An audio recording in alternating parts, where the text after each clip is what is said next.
It's on here now. The goalkeeper's beat, and South Africa have done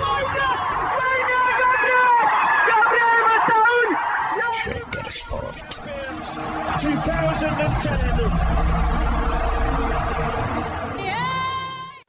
ሰላም ጤና ይስጥልን እንደምናላችሁ የተከበራችሁና የተወደዳችሁ የሸገር ስፖርት ዊዝ አበበ ግደይ የዩቲዩብ ቻናል ቤተሰቦቻችን በያላችሁበት እጅግ አስደሳች ጊዜን እያሳለፋችሁ እንደሆነ ተስፋ እናደርጋለን። መልካሙን ሁሉም ለናንተ እንመኛለን። ታዲያ ይህንን ሸገር ስፖርት ዊዝ አበበ ግደይ የሚለውን የዩቲዩብ ቻናላችንን ሰብስክራይብ አድርጉት፣ የደውል ምልክቱን ተጫኑትና አዳዲስ ፕሮግራሞችን ስንለቅ መልእክት ይድረሳችሁ። ላይክ በማድረግ እንዲሁም ደግሞ ሊንኩን ለሌሎች በማጋራት በተከታዮች ቁጥር እንድንበዛ የምንሰራቸው ፕሮግራሞችም ብዙ ሰዎች ጋር እንዲደርስ የምታደርጉትን ጥረት አጠናክራችሁ ቀጥሉ እንላለን። እስካሁን ላደረጋችሁልን ድጋፍ፣ እገዛ እና እኛን ለማንቃት ለሄዳችሁት ርቀት በሙሉ ምስጋናችን ትልቅ ነው። በጣም እጅግ በጣም አድርገን እናመሰግናለን። የ2026-27 የእንግሊዝ ፕሪሚየር ሊግ አዲስ የውድድር ዓመት ሊጀመር ተቃርቧል። የከነገ ወዲያ ሳምንት ነው የውድድር ዓመቱ የመጀመሪያ ጨዋታ በአርሰናልና በኮቬንትሪ ሲቲ መካከል የሚደረገው ደረሰ። በዚህ የ2026-27 አዲስ የውድድር ዓመት ዙሪያ ከወዲሁ ያው እንትን ነው፣ ልምድ ነው፣ የተለመደ ስለሆነ ብቻ ሳይሆን የሆነን ለመናገር በጣም ብዙ የስፖርት ቤተሰቦች ገና ከወዲሁ የሚያወሯቸው ነገሮች መካከል በድግግሞሽ ከሚነሳው አንዱ ማን ይበላዋል ዘንድሮ። ገና እኮ አልተጀመረም፣ ገና እኮ ሊጀመር ነው። ማን ገዛ ማንን፣ ማን ወጣ ከማን የሚለው ነገር ይነሳል። እንደገና ዘንድሮ ሻምፒዮን የሚሆነው ማን ነው? ከዛ ደረጃ ሰንጠረዡ ላይ ቻምፒዮንስ ሊግ እንገባ ይሆን አንገባ ይሆን፣ እነማን ይወርዳሉ የሚል ማአት ጥያቄ አለ። ይሄንን ታሳቢ ያደርጉና እንደነ ኦፕታ ሱፐር ኮምፒውተር ወይም ደግሞ ሌሎቹም የየራሳቸውን የውድድር ዓመት ፕሪዲክሽን ያስቀምጣሉ። እንዲህ መዳረሻው ላይ የማንንም መነሻ ሳናደርግ የማንንም በራስ 2026-27 ሁለት ጥያቄ ነው ላንቺም ጠይቀሽ። ዋንጫ ለማንሳት በሚደረገው ፉክክር ቀላል ነው የሚሆነው?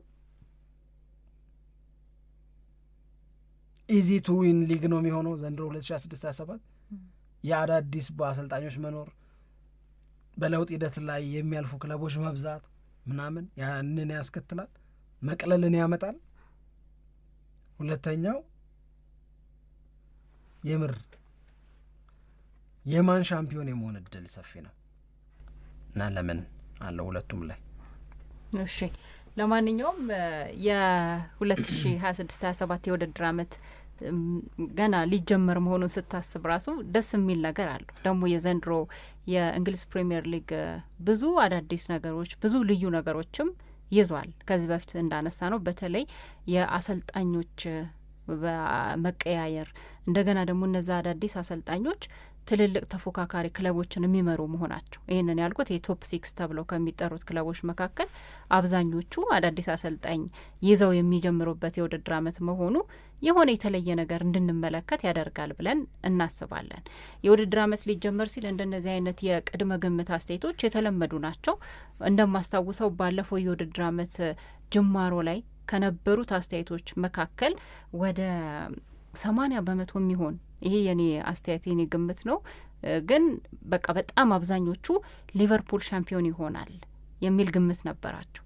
ያ ግምት የተሰጠው ዝም ብሎ አይደለም። ሊቨርፑል በዝውውሩ የሰራው ስራ በጣም አስደናቂ ስለነበረ ነው። እነ ሁጎ ኢኪቲኬን፣ እነ አይዛክን እንደዚህ በቃ ትልልቅ ተጫዋቾችን በብዙ ገንዘብ ያስፈረመበት ካሉት ተጫዋቾች ጋር እነዚህ ተጫዋቾች ሲደመሩ ምን አይነት ሊቨርፑል ነው የአርነ ስሎት እውነተኛ መልክ የሚታይበት እንደዚህ ተብሎ ብዙ የተባለበት ነው የነበረው። ያንን ለማለትም ልክ ነው፣ ለመገመትም ልክ ነው በወቅቱ ብዬ ነው የምረዳው። ምክንያቱም ያንን እንድንገምት የሚያስገድዱ ስራዎች ስለነበር የተሰሩት። ግን የውድድር አመቱ ላይ የተመለከትናቸው ጉዳዮች ደግሞ ከግምታችን ፍጹም የተለየ ነው የሆነው እና አሁንም ከተሰሩት ስራዎች በመነሳት ካለው የቡድን ጥንካሬ በመነሳት ግምታችንን እናስቀምጣለን።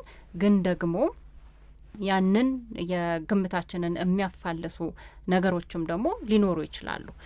ለማንኛውም በዚህኛው በነገራችን ላይ ግምት ሲፋለስ ቢያደርግ እንዳትጨነቂ። ምንም የሚያስጨንቅ ነገር ለግምት መነሻ አለ ስትገምት። አሁን በቃ ዩኒክ የሆነብኝ የ26 የዓለም ዋንጫው ነው። ስፔን ናት የምትበላው ብሎ ስፔን የበላችው ነው እንጂ ገብቶሻል። ኤኒቲንግ ካን ሀፕን። በጣም ብዙ ምክንያቶች ግምትሽ እንዲዘባረቅ ሰበብ ሊሆኑ ይችላል።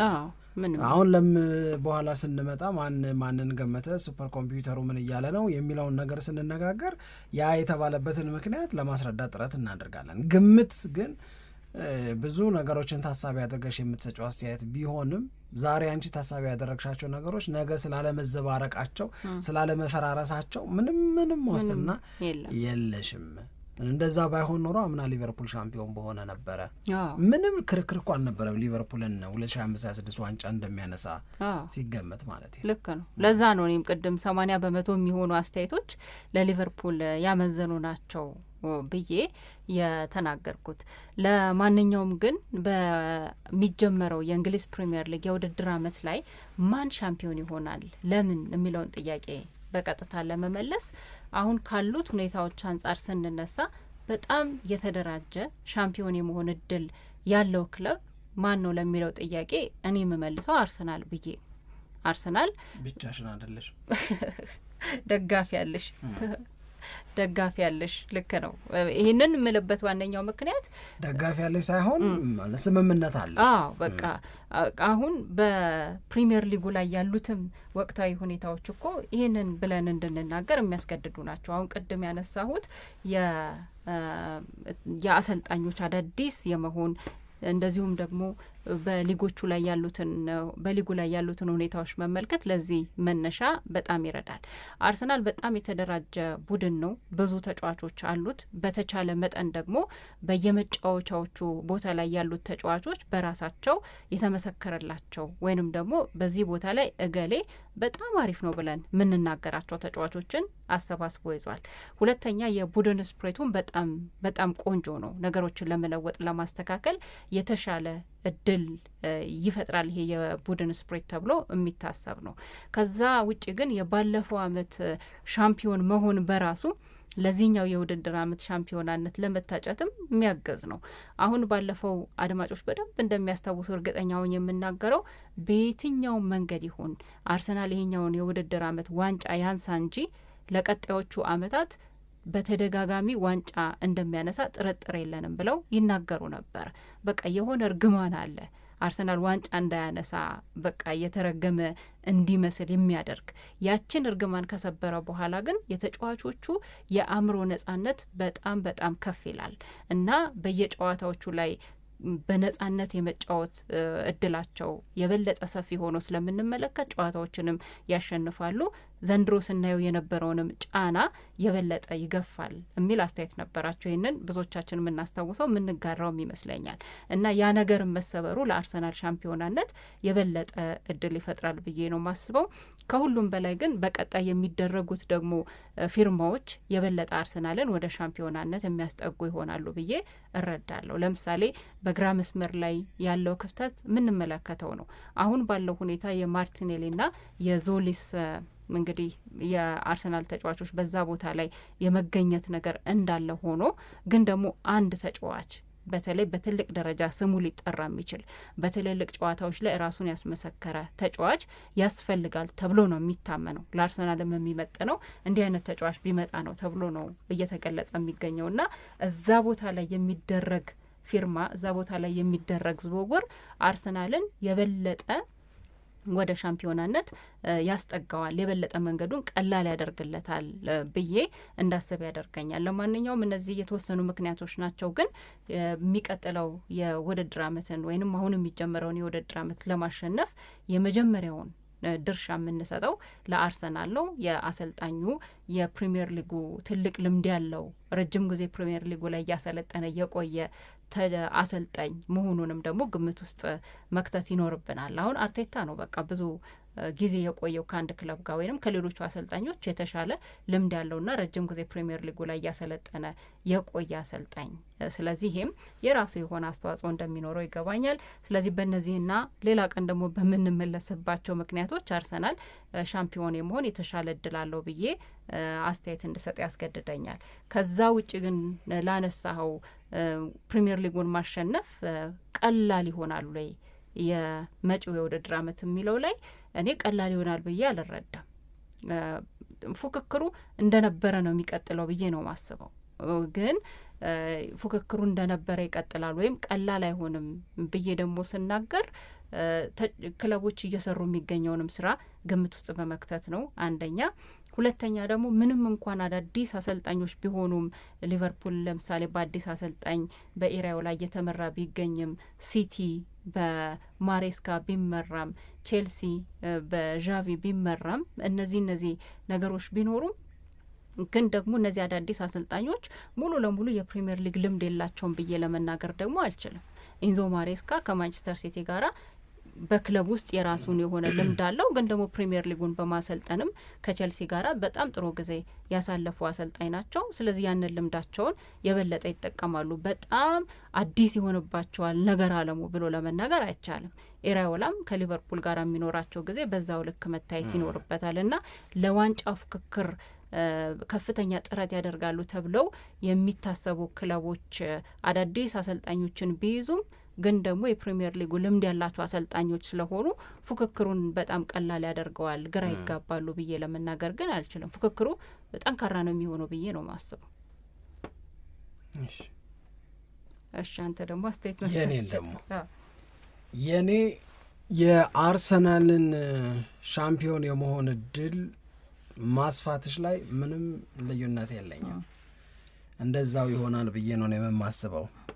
ይህንን ግምት እኔና አንቺ እዚህ ስቱዲዮ ሆነን ያነሳነውን ሌሎችም ባሉበት ቦታ ሆነው ሱፐር ኮምፒውተሩም አርሰናልን ነው የፕሪሚየር ሊጉ የውድድር ዓመቱ ዋንጫ የሚያሸንፍ ቡድን። አንዳንዶች በ85 ነጥብ ይላሉ፣ አንዳንዶች ደግሞ 88 ነጥብ ድረስ ይደርሳል አርሰናል በ2026/27 ዋንጫ ሲያነሳ የሚሰበስበው ነጥብ ይላሉ። ለዚህ መነሻቸው አንድ የተጀመረ ጠንካራ ጎን አለ አርሰናል ቤት። ይሄ የተጀመረው ጠንካራ ጎን የመደብዘዝ ስጋት ላይ አይደለም ያለው፣ ወይም ይደበዝዝ ይሆን ብለን የምንሰጋበት አጋጣሚ የለም። አምናም ቢሆን ዋንጫ ሲያነሳ በካራባው ካፕ እና በቻምፒዮንስ ሊግ ፍጻሜ ላይ ሲደርስ አርሰናል የነበሩበት የተወሰኑ ክፍተቶች አሉ። እነዛ ክፍተቶች ላይ በመጪዎቹ 19 ቀናት ዛሬን ከጨመርን ደግሞ በመጪዎቹ 20 ቀናት አርሰናል ራሱን ለማጠናከር የሚወስናቸው ውሳኔዎች የበለጠ ሊያግዙ ይችላሉ። ስለዚህ አርሰናል ከሊቨርፑል ይልቅ፣ አርሰናል ከማንሲቲ ይልቅ፣ ያው ማንሲቲ ያለ ጋርዲዮላ፣ አርሰናል ከማን ዩናይትድ ይልቅ፣ ከቼልሲ ይልቅ በተሻለ ሁኔታ ላይ የሚገኝ ቡድን ነው። ስለዚህ ማን ዋንጫውን ሊያሸንፍ ይችላል ተብሎ ሲነገር ይሄንን መሻል ዋጋ እና ክብር ለመስጠት ትገደጃለሽ። ምንም አማራጭም የለም። ቅድም ያልነው ግምትን በተመለከተ ግምቶቻችንን የሚያፋልሱ ብዙ ነገሮች የመፈጠር እድላቸው እንደተጠበቀና እንዳለ ሆኖ ማለት ነው። ግን አርሰናል ቤት ዋንጫ ለማሸነፍ ይረዳሉ የምንላቸው ምክንያቶች እንዳሉና እንደተጠበቁ ሆነው መሀል ክፍሉ ላይ የተደረገው ራስን የማጠናከር ጊማሬሽን ወደ ቡድኑ የመቀላቀል ውሳኔ ለአርሰናል ሌላ እና ልዩ ጥንካሬን ይሰጠዋል ብዬ ደግሞ አምናለሁ። ይሄም አርሰናል ሻምፒዮን የመሆን እድሉ ከሌሎቹ ይልቅ የበለጠ ሰፊ ነው ብለን እንድናስብና እንድናምን የሚያደርገን ነው። የአርሰናልን ጉዳይ በተመለከተ ግን ስናነሳ ስጋትስ አለ ወይ ሲባል፣ አዎ ስጋት አለ። ምንድነው ስጋት? ለእኔ 3 ስጋቶች ናቸው የሚታዩኝ። አንዳንዴ ለ22 ዓመት ዋንጫ ሳታሸንፊ ስትቀሪ ራስሽን ዋንጫ በማሸነፍ ግዴታ ስትከችው ኢትሀልፕስ ይረዳል። ማሸነፍ አለብኝ፣ መበላሸት የለበትም፣ አፍቱ ዱ ሰምቲንግ፣ ይሄ መባከን የሌለበት ምናምን ነው እያልሽ ከራስሽ ብዙ ዲማንድ ባደረግሽ ቁጥር ሜዳ ላይ የሚኖርሽን ልክነት ልትጨምሪው ትችላለሽ። ኦፍኮርስ አንዳንዴ ከራስሽ የሚመጣ ጫና ሜዳ ውስጥ እንዲጠፋብሽም ደግሞ ሊያደርግሽ ይችላል። አሁን አርሰናል ይህንን ዋንጫ ሳላሸንፍ ቆየው የሚል ቁጭት የሚመራው አይነት ነገር ይኖርበታል ተብሎ አይጠበቅም። ይልቁንም ምንድን ነው ያለው ቻምፒዮንስ እየተባሉ ነው ወደ ሜዳ የሚገቡት። ይሄ ደግሞ ሁለት ነገርን እንዳያስከትል ነው። አንድ የአርሰናል ተጫዋቾች ዋጋ ለመክፈል በሚኖራቸው ዝግጅት ከአምና አንሰው የሚመጡ ከሆነ አእምሮአዊ የሚመጡ ከሆነ ለእኔ በጣም የሚያሰጋኝ አንዱ እሱ ነው። መዘናጋት ዊ ኦልሬዲ ዲዲት አይነት ነገር በአንድ ወደዚህ አይነት ስሜት ይገባሉ ብዬ አልገምትም። መግባትም የለባቸውም። እሱ አይነት ስሜት እንዳይፈጠር የመከላከል ስራን እና አርቴታ በደንብና ጥሩ አድርገው መስራት መቻል አለባቸው። ግን እዛው አይነት ስሜት ከተገባ አንዳንድ ተጫዋቾች ላይ አዲዮስ። ሁለተኛው ከአምናው ሻምፒዮን ጋራ ነው የምንጫወተው ይላል ማን? ኮቬንትሪ ብቻ ሳይሆን ዘሬስት ኦፍ 19ኞቹ ቡድኖች ሻምፒዮን የሆነውን አርሰናልን ነው የምንገጥመው ይላሉ በየሳምንቱ በሚደረገው የፕሪሚየር ሊግ ጨዋታ። ይሄ አርሰናል ላይ ቻሌንጁን ያበዛዋል።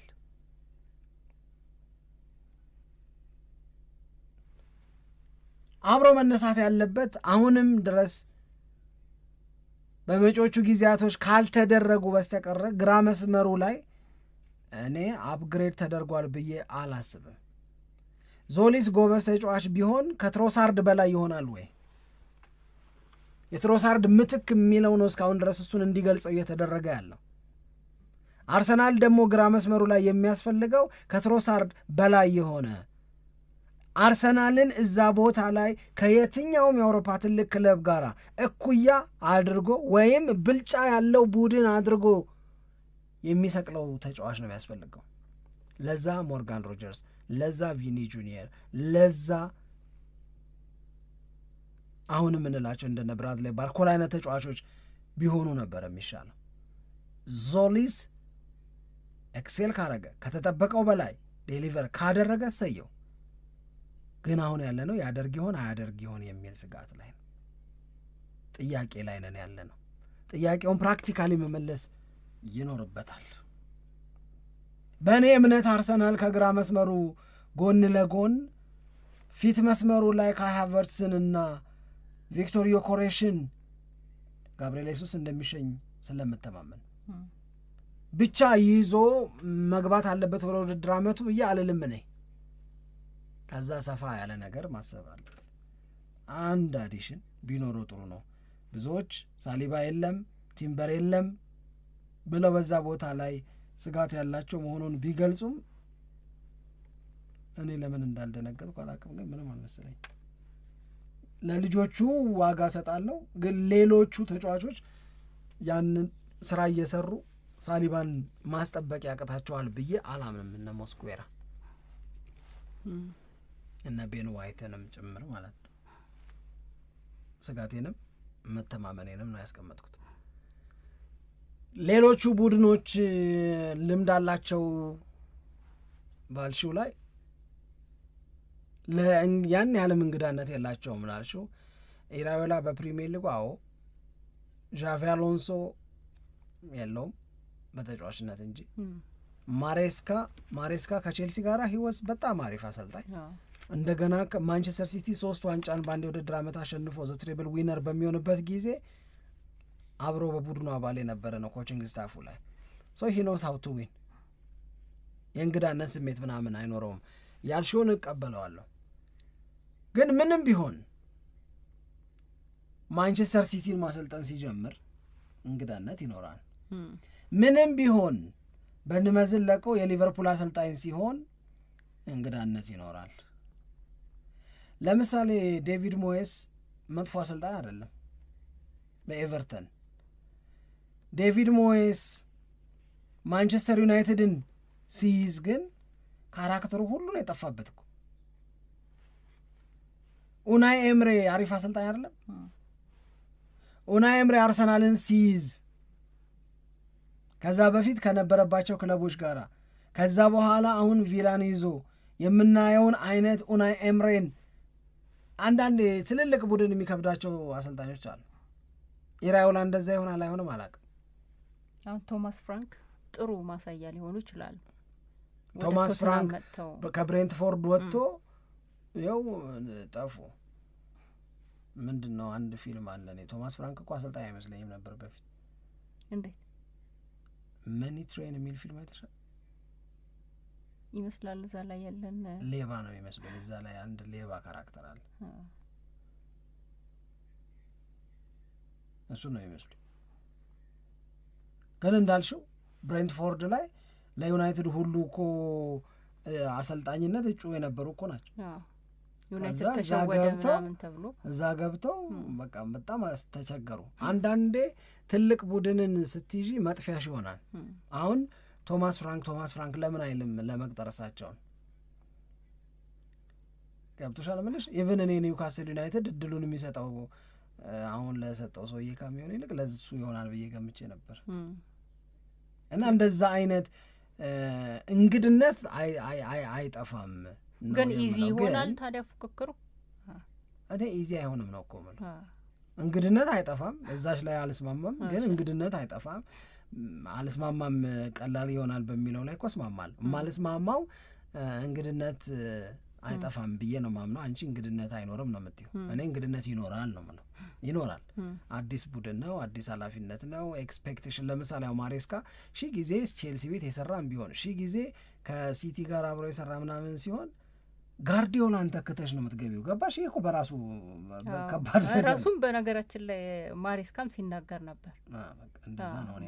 ተነጋገርን የእውነት ግን የሰዎች ኤክስፔክቴሽን የጋርዲዮላ ምትክ ስለሆነ እና ጋርዲዮላን ተክቶ መምጣት በጣም ትልቅ ነገር ነው እና እንደ ጋርዲዮላ ሊያዩም ይችላሉ፣ በዛ ደረጃ ሊጠበቁ ይችላሉ ብሏል። እና ያ ጫና አለው። ይህንን ግን ጫናውን ብቻ አልመለከትም። ጋርዲዮላን ተክቶ መምጣትም ደግሞ ፕሪቪሌጅም ነው። ያንን ከተጠቀመበት ነው።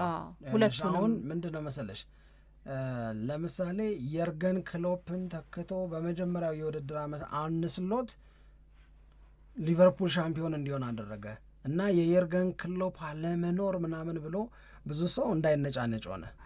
በኋላ ሁለተኛ የውድድር ዓመት ላይ ያልነውም ብንልም እንደ አርነ ስሎትም ደግሞ የሚሆን ይኖራል ነው።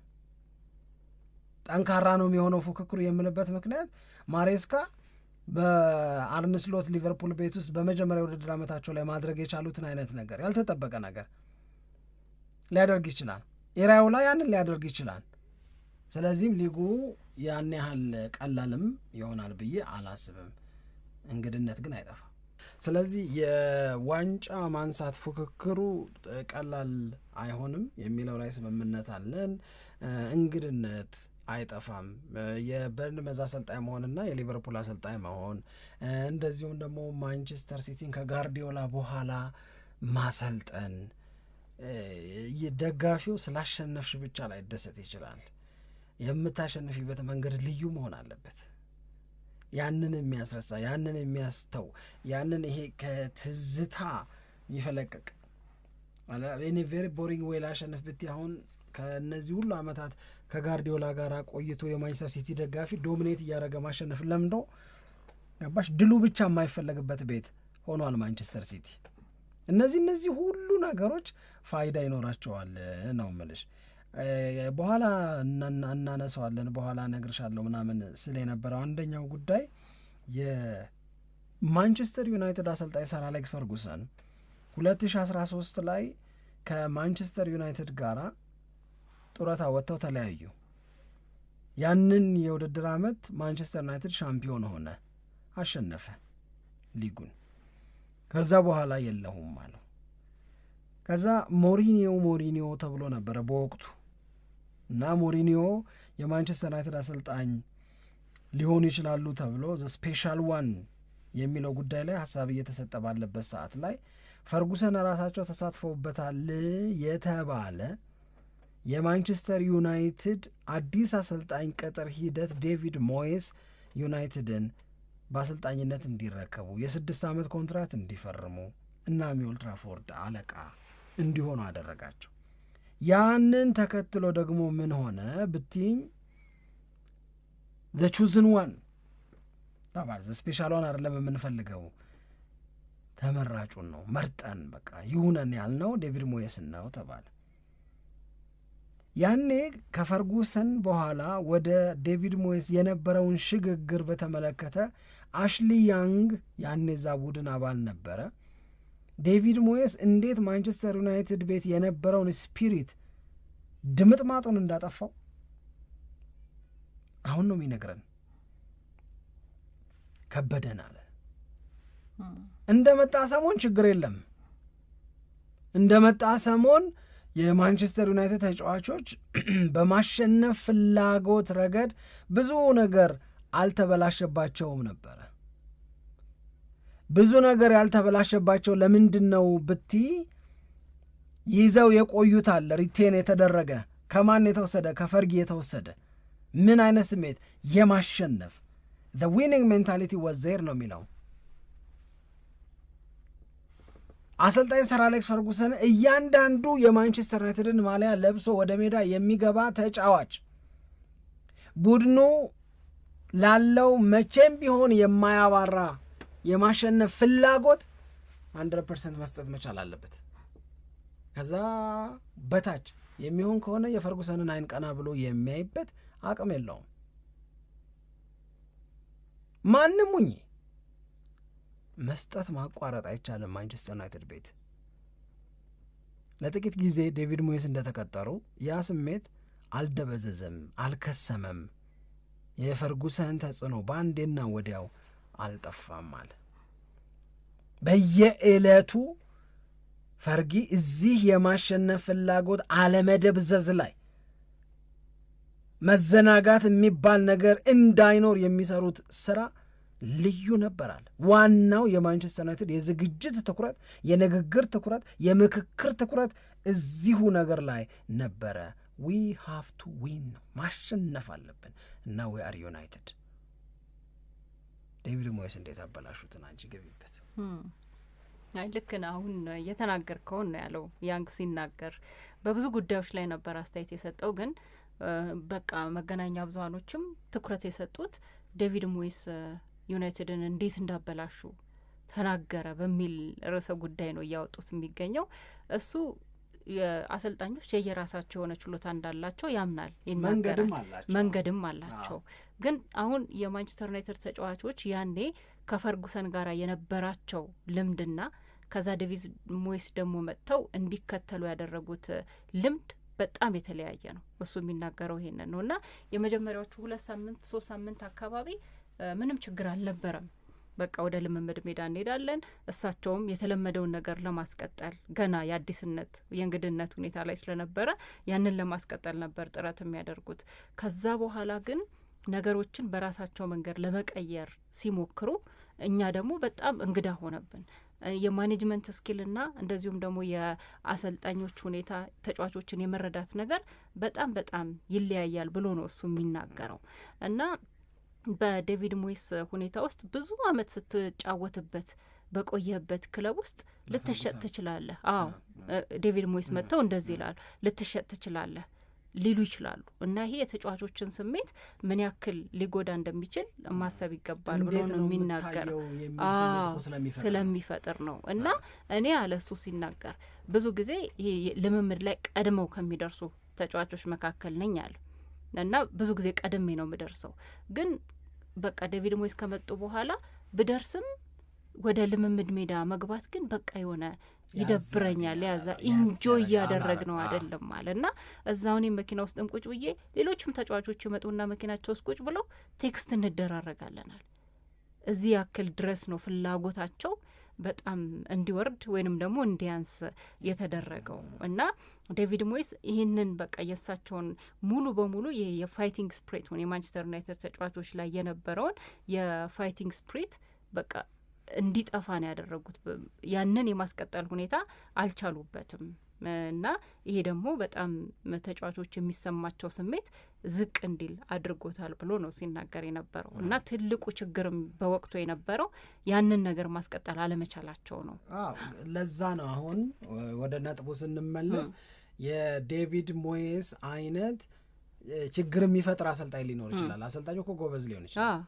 ነገር ግን የእሱ መንገድ ከነባሩ መንገድ በጣም የተለየ ከሆነ ያ የመንገዱ ያካሄዱ መለያየት በቡድኑ የመጪው የውድድር ዓመት ውጤት ላይ ትልቅ ተጽዕኖን ሊያሳድር ደግሞ ይችላል ነው እያልኩሽ ያለሁት። ስለዚህ ሀሳቤን ለማጠናከር ያህል ነው የአሽሊ ያንግን ያነሳ ነው።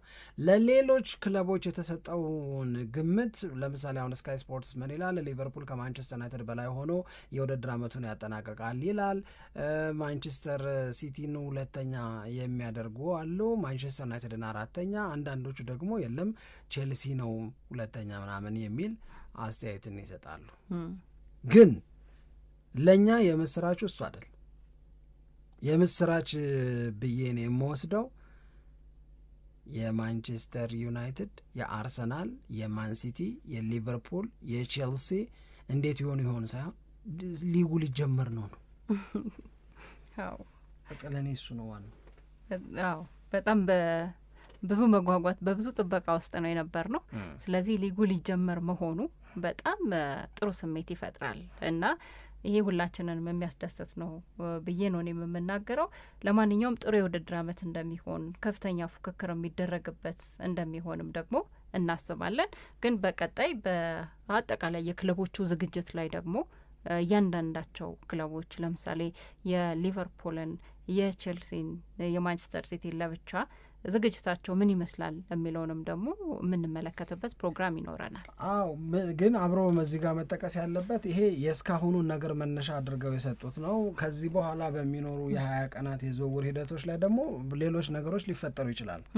የግምት ማስተካከያ ልናደርግ እንችላለን። ለምሳሌ ማንቸስተር ዩናይትድ አሌክሳንደር ስኮትን ቢያስፈርም እኔ የማንቸስተር ዩናይትድ የሲዝን ኮምፕሊትሊ ደግሞ ሌላ ጥንካሬን ይይዛል ብዬ ነው የማስበው። አሁን ያለው ደስ የሚል ነገር አለ። ከዛ እንደገና ደግሞ አሌክስ ስኮት አይነት ተጫዋቾች መሀል ክፍሉ ላይ እንደገና እንዲገቡ ቢደረጉ የበለጠ አሪፍ ያደርገዋል ማንቸስተር ዩናይትድን ነው። አርሰናል መስመሩ ላይ ባርኮላን ቢያስፈርም ስለ አርሰናል የምንናገራቸው ነገሮች አሁንም ሌላ መልክ ይይዛሉ። ገብቶሻል?